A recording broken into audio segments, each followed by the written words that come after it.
Cari pelatihan untuk perusahaan yang paling lengkap, profesional, dan mudah hanya pasartrainer.com. Konsultasi gratis sekarang. Rasakan pengalaman training yang lebih seru, lebih interaktif, dan atraktif. Kamu dapat belajar dan berdiskusi dengan suasana yang menyenangkan. Dengan interaksi langsung dan lebih intens dengan para pengajar. Semua itu bisa kamu temukan di sini, di In-House Training Pasar Trainer.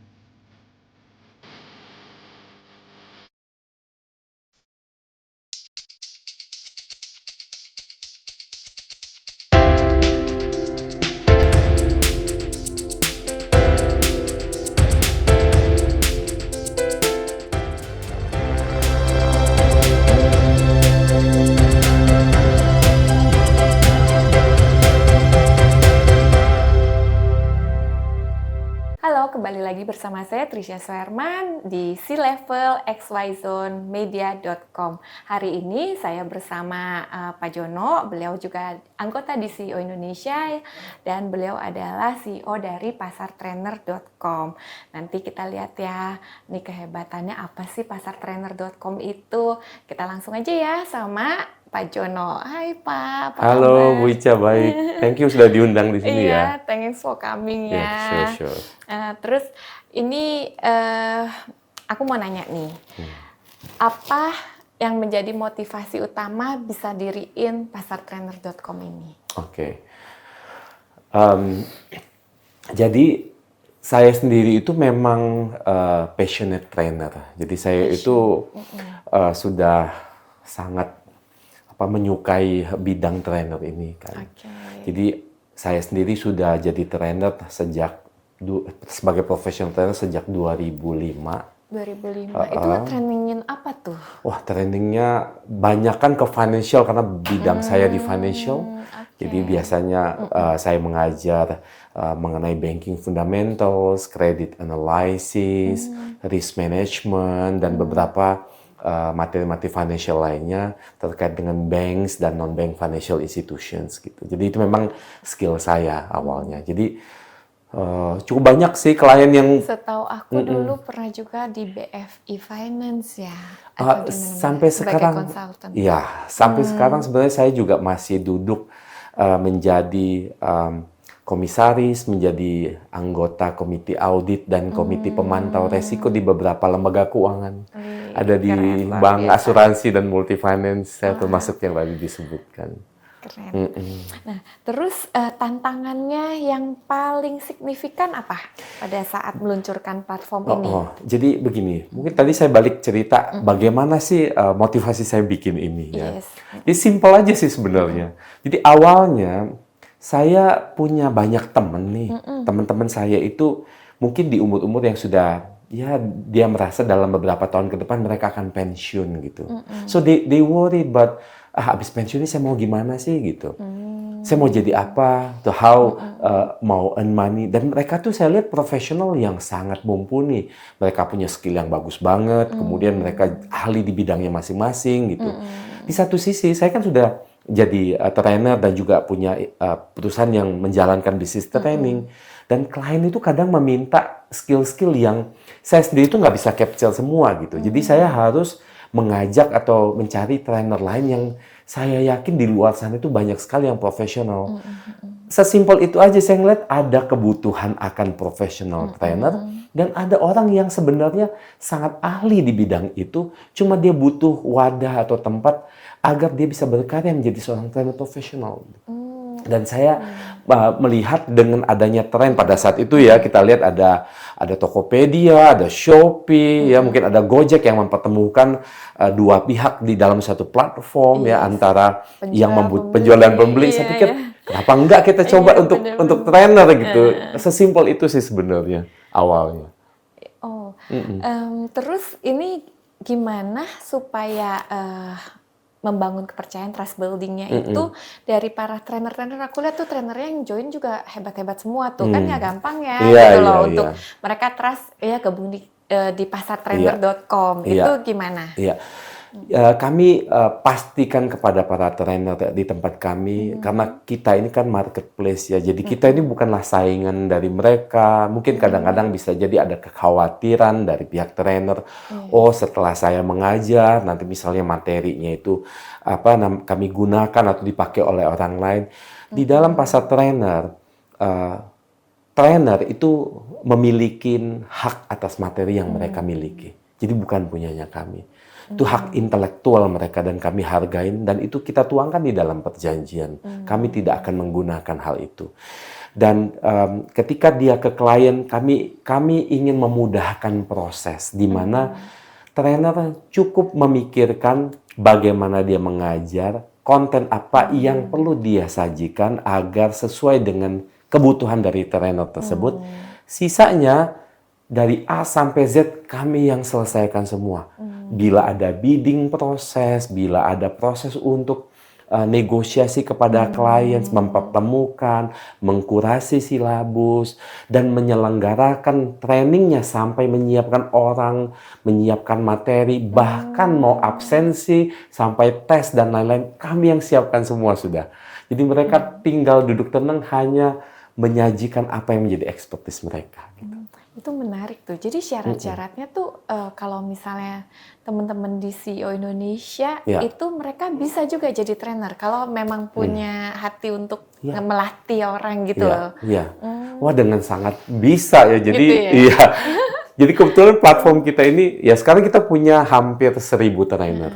Dan trainer yang ada di tempat kita itu multi skill. Jadi kita ada 40 kategori, industrinya macam-macam. Itu ada yang dari financial, banking, non-banking, insurance, ada di mining, ada di oil and gas, ada di manufacturing, ada di hospitality. Jadi basically kami memasukin semua bidang.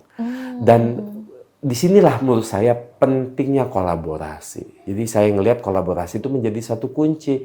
Dan kolaborasi ini kan tentu membutuhkan landasan kepercayaan, di mana kami berikan landasan kepercayaan itu dengan bukti, nantinya kita bisa lihat dan tentu akhirnya ngerasa nyaman dengan kami. Gitu. Nah, kalau kita lihat kompetitor nih, nah apa yang membedakan pasartrainer.com ini dari platform pelatihan online lainnya? Ada gak? Ini menarik sih. Jadi ketika kami start awal sekali, sebenarnya yang jadi tren pada saat itu adalah bisnis pelatihan yang kita sebut namanya video on demand. Video on demand. Ya, ini terutama dimulai dengan Udemy dan beberapa platform lainnya, di mana ketika pada saat itu digitalisasi menjadi sesuatu yang sangat cepat sekali merubah, apalagi ditambah COVID situations ya, orang banyak di rumah dan berpikir belajar dari online dengan kemudian menciptakan video. Jadi kalau ada profesional direkam, kemudian rekaman mereka dijual videonya, kemudian orang disuruh membeli video dengan harga yang relatif murah gitu. Jadi waktu itu trennya seperti itu, Bu Ica. Kami tidak mau masuk ke situ karena dari awal saya adalah passionate trainer. Jadi ketika saya mendirikan ini, yang saya inginkan adalah apapun yang kita lakukan di dalam hidup itu harus memberikan makna, arti, dan manfaat kepada pihak lain. Dalam hal ini ketika saya memilih edukasi sebagai bidang saya pengen setiap orang yang belajar itu mendapatkan manfaat, menjadi paham dan mengerti.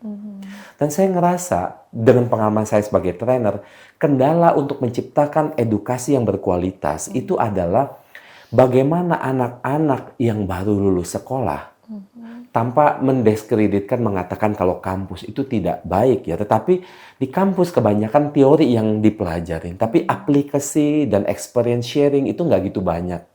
Jadi ketika mereka keluar dari kampus dan mulai memasuki dunia kerja, yang kami harapkan adalah dengan para trainer profesional yang ahli di bidangnya dan memberikan experience pengalaman dia, juga practicality dari teori-teori yang ada, itu membuat learning curve atau learning proses yang mereka alami itu menjadi lebih cepat gitu.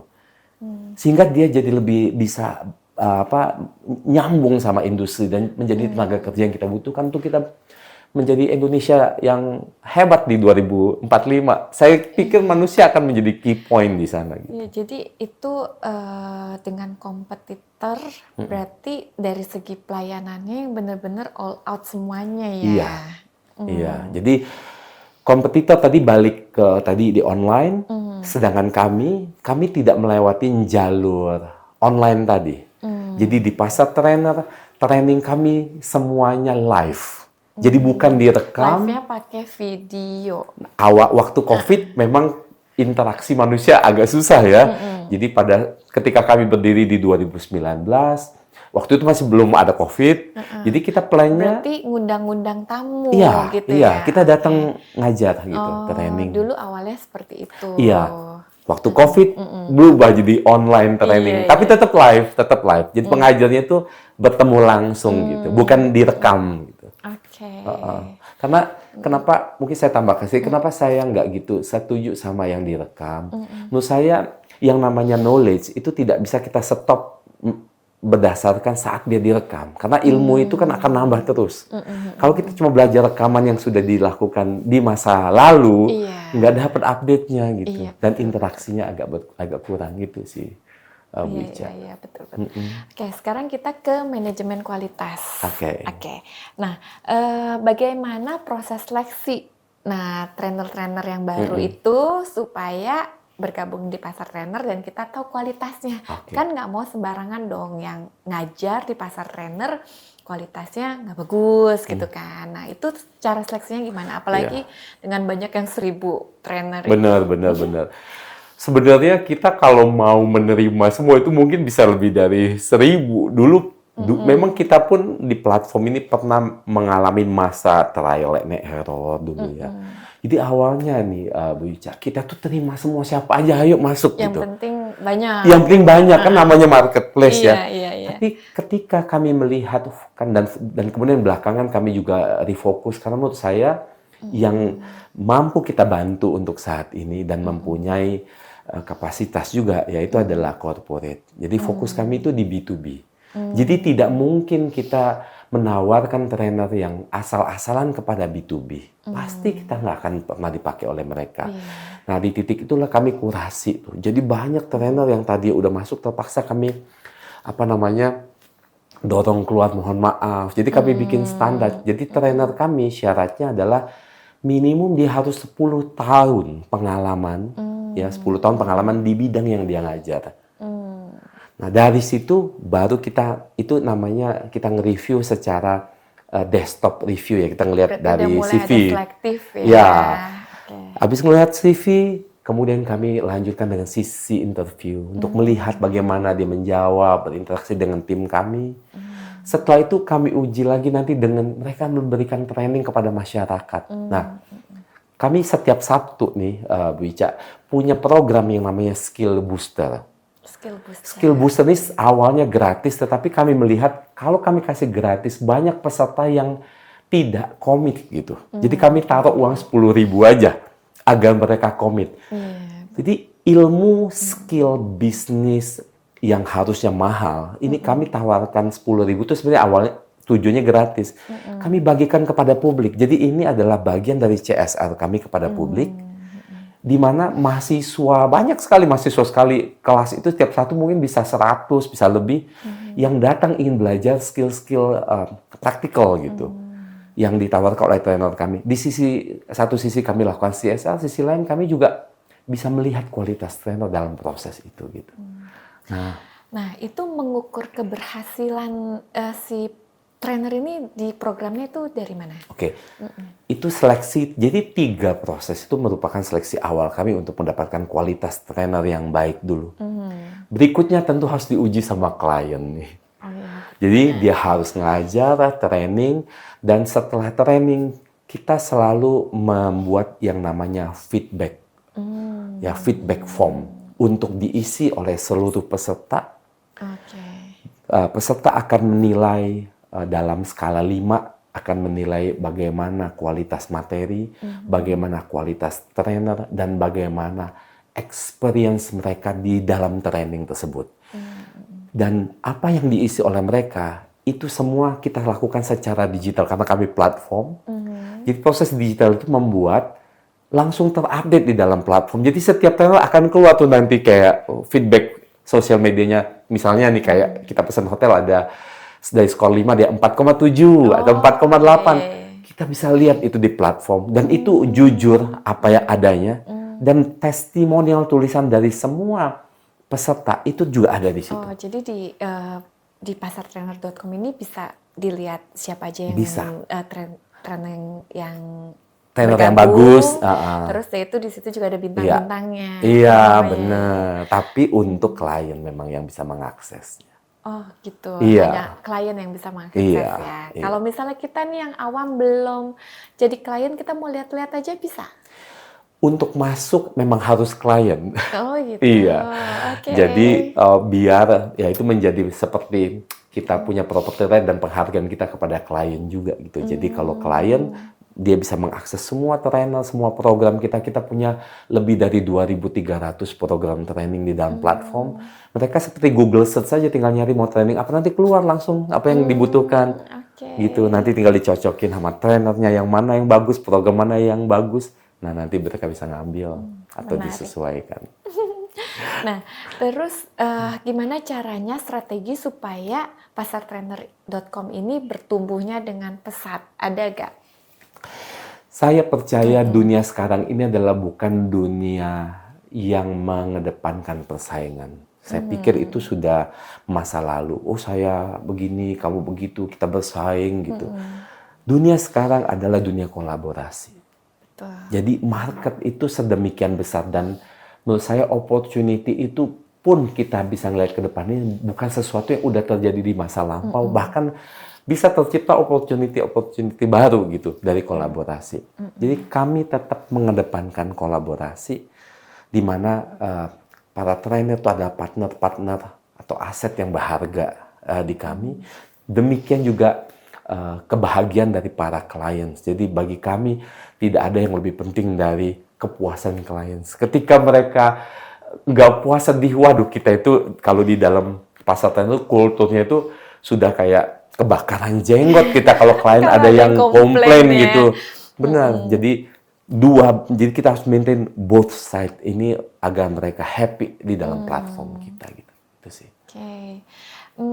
Lalu visi jangka panjangnya pasartrainer.com ini apa? Oke. Jadi memang bicara mengenai edukasi ini adalah sesuatu yang panjang dan luas gitu ya. Waktu kita bicara skill set saja, kita bisa melihat skill setnya banyak sekali dan terus berubah karena banyak skill set baru dengan digitalisasi, kemudian dengan adanya SDG, ya itu juga membuat banyak skill set baru yang harus kita sesuaikan. Dan saya ngelihat itu semua bisa kita capai hanya dengan berkolaborasi bersama-sama. Dan kalau ditanya ke depan itu bagaimana, kami ingin menjadi top of mind dari semua perusahaan. Jadi ketika dia berpikir training, pikiran dia datang pertama kali itu, yes. Karena selama ini kesulitan para corporate itu untuk mencari, bagaimana ya karyawan saya ini saya ingin tingkatkan kualitasnya ya untuk bagian ini. Nanti yang situ bagian situ. Jadi mencari satu tempat untuk bisa memenuhi kebutuhan semua itu menurut saya hampir nggak ada, sulit gitu. Nah kami pelan-pelan pengen berjuang ke sana, ingin menjadi top of mind. Jadi ketika ada yang berpikir ingin mencari kualitas training, nggak usah pusing, datang aja ke pasar trainer gitu. Iya. Aku aja gitu, sekarang kalau mau cari yang training-training ke pasartrainer.com Terima aja. kasih, thank you. Oke, terus menurut Pak Jono nih, nanti ke depannya pelatihan-pelatihan ini di Indonesia, pelatihan online ini akan seperti apa bertumbuhnya gitu? Saya ngelihat, jadi gini, pelatihan itu banyak sekali bentuknya. Jadi ada pelatihan yang sifatnya kita sebut namanya LMS.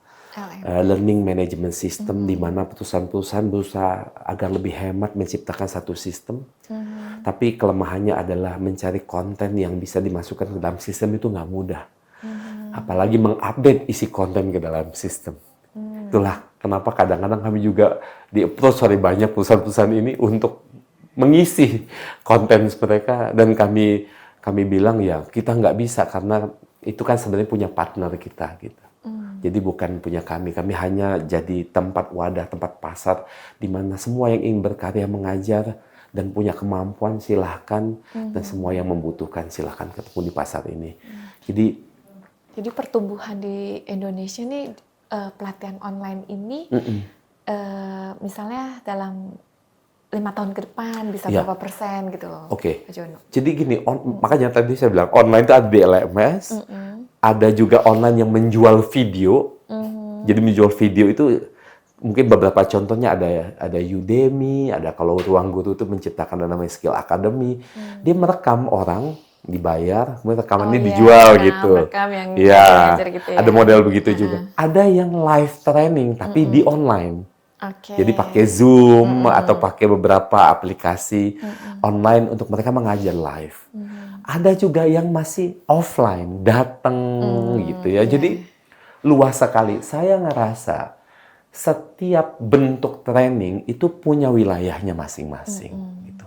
Jadi ada yang lebih sederhana mungkin cukup pakai LMS atau pakai rekaman bisa. Tapi kalau yang agak sophisticated atau membutuhkan update atau membutuhkan hal-hal yang terbaru dari para ahlinya, mungkin membutuhkan menurut saya ya sesuatu yang sifatnya live, yang menjadi interaction. Dan para trainer ini bukan cuma mengajarkan mengenai teori, karena mudah sekali sekarang mencari informasi mengenai teori dengan teknologi, ya. Tetapi experience sharing, practicality itu yang menurut saya kekuatan yang bisa memperkaya orang sehingga dia menjadi paham benar-benar seutuhnya mengenai apa yang ingin dia ketahui. Berarti di pasartrainer.com ini teknologi yang dipakai saat ini apa?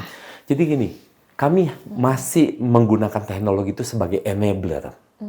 Ya, memang teknologi di depan dalam arti karena marketplace semua orang menggunakan teknologi untuk mengakses informasi, mencari data, kemudian juga mencari apa yang dia butuhkan. Kadang-kadang beberapa pihak atau korporasi, even mereka nggak tahu saya itu cocoknya apa gitu.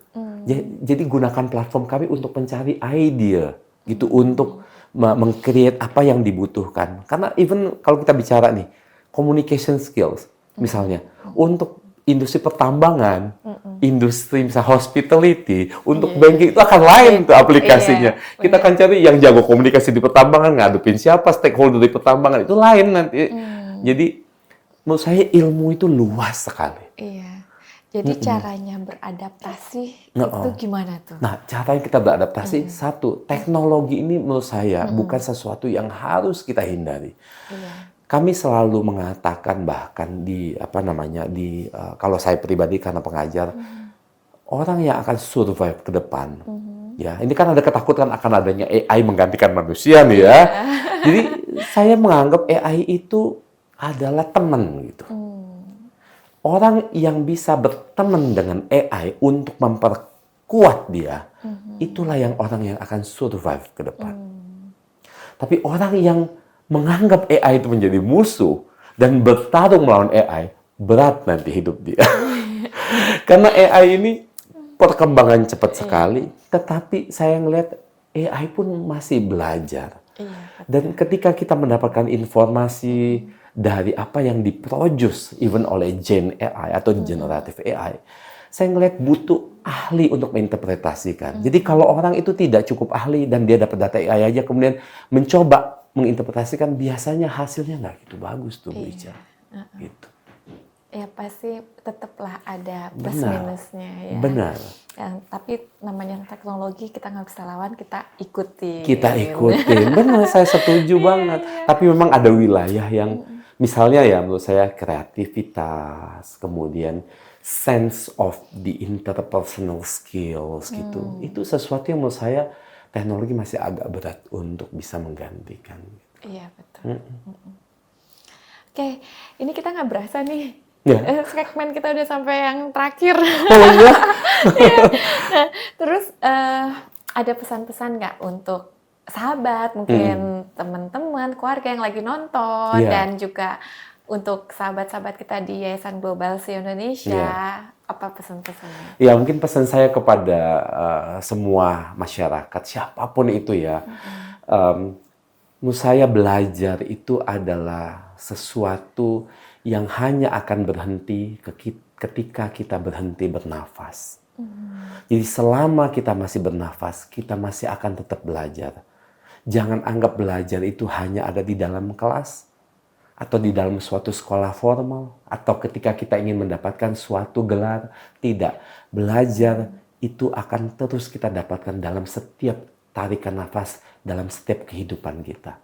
Karena di tiap situasi dan setiap interaksi yang kita lakukan kepada siapapun di keseharian, kita akan terus belajar. Jadi jangan lupa untuk belajar. Jangan lupa untuk memetik hal-hal yang bermanfaat dari apa yang kita alamin untuk memperkuat kita, menjadikan kita orang yang lebih tangguh, lebih kuat, lebih siap untuk menjalani hidup ke depan. Nah, tuh bagus banget tuh. Jangan lupa belajar, selalu belajar, always learning. Dan jangan lupa pasartrainer.com. Thank you, makasih. Oh ya, saya juga mau kasih tahu nih baju yang busana yang saya pakai itu dari ninanugroho.com. Follow IG-nya ya. Yeah. Dan juga jangan lupa subscribe, follow, like, and comment xyzonemedia.com di OneZone TV. Iya. Silakan juga kalau mau kepo-kepoin kami di IG kami, juga ada di website kami dan juga di YouTube ya @pasartrainer. Terima kasih. Thank you.